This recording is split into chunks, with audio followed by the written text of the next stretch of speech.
Welcome to another edition of Turf Talk, taking it literally this week. Wise Dan, a champion of the turf, two-time Horse of the Year, Vance wearing green in homage, obviously never a Kentucky Derby winner, won twice on Kentucky Derby Day, 11-time Grade 1 winner. To me, Vance, he's an all-time great.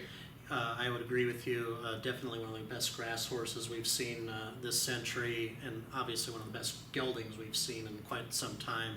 I wrote a blog yesterday on the Twin Spires site saying that, you know, he might not be near the top three post-war geldings we saw in Kelso, Forego, John Henry, but he's not far behind. And I think a lot of that possibly has to do with the way he was campaigned the last few years of his career, kind of a niche performer being a turf mile, but that doesn't take away from his greatness whatsoever. He was an all-surface performer, like you said, two-time Horse of the Year and a surefire Hall of Famer when he's nominated in 5 years. Yeah, he does have the Grade 1 on dirt and almost a Grade 1 on synthetic, finishing second to Silver Max in that off-the-turf Shadwell last year, which was disappointing.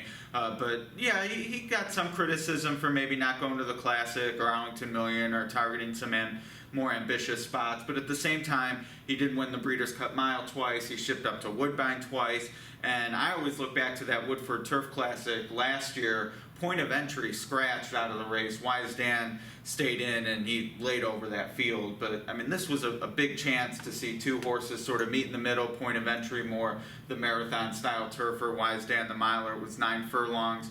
Unfortunately, the rain had other plans, as it did for Zenyatta that year. She scratched out of Kentucky Oaks Day. But to me, they went to the right races as a turf miler. There's no doubt about that. And he won them all. And to me, I'd say the only shame is that New York doesn't have a Grade 1 that's a 1 mile on the turf. That's really one area should. Maybe the Bernard Bernoux get a mile and a 16th will get up there eventually. But to me, Wise Dan, absolutely surefire Hall of Famer in 5 years. Yeah, his grass performances were terrific all across the country. He traveled so well, like you said, going to Canada, California, and New York. That distinguishes himself as a true champion. A lot of Hall of Famers just didn't travel very well, but he certainly did.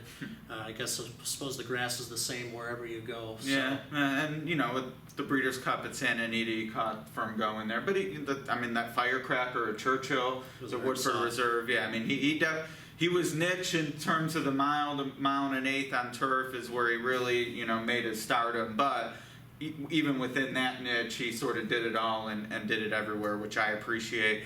And, to me, he's a part of this 21st century. I mean, people lament the loss of stars, and you mentioned the three geldings from back when, and I agree, I don't think he's quite to that level. But I think to the 90s, which was sort of when I was growing up in the sport, and the horses we've seen, to me, in the last 15 years, this century, are better than the group we saw in the 90s. Cigar, Holy Bull stick out. Early 90s, we saw Criminal Type beating Easy Goer and Sunday Silence in 90. Certainly some highlights with the Triple Crown tries, etc. But to me, Azeri, Zenyatta, Rachel, Ghost Zapper, Wise Dan, this has been a really good group. Royal Delta, Beholder, etc. Yeah, and he's part of that. He is, and I think a lot of this has to do with the training methods have changed. Trainers are a lot more judicious where they start. Perhaps the win percentages are a lot higher for these top-level horses now because they're not placed in races. They're not ready to win. They're not in there to prep and to get fit for future goals. They're in there to win right away, and that helps. Put a lot of ones on their past performances. Yeah, big sort of the shift from Dwayne off the plane where he's taking shots everywhere to, for me, the guy I think of for that, Robbie Frankel, definitely I'm in these races to win, and if they need 8 weeks to get there, then they'll get it instead of 2 to 3. Certainly Todd Pletcher, Chad Brown, Frankel's former assistant, taking that lead. I'll segue a little bit, just sort of thinking of that.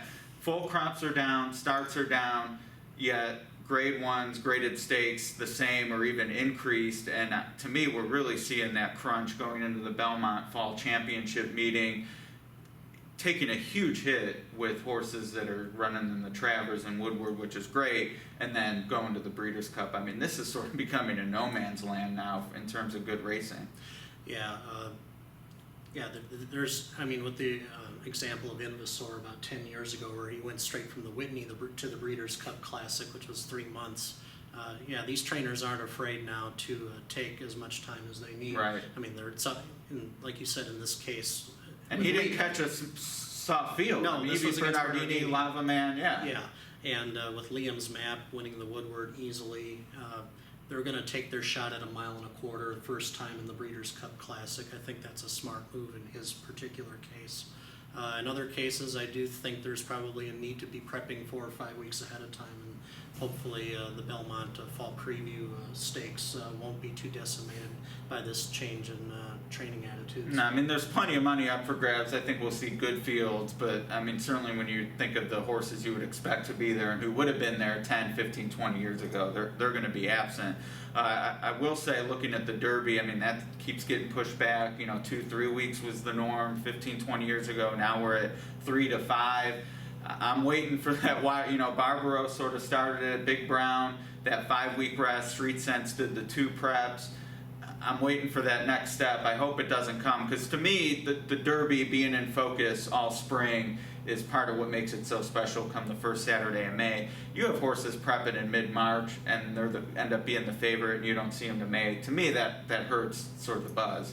Yeah, it does hurt the buzz, and I don't think it's... I'm not an expert in horsemanship, but just intuitively it feels like this isn't the best way to prep your horse for the most grueling test of his lifetime, going 1.25 miles on the first Saturday in May. Right. I really don't imagine it's going to come to that, or horse winning first time of this first time in his season debut, or just off one prep. I just don't see that quite happening yet, and I don't see it going beyond the 5 or 6 week window either.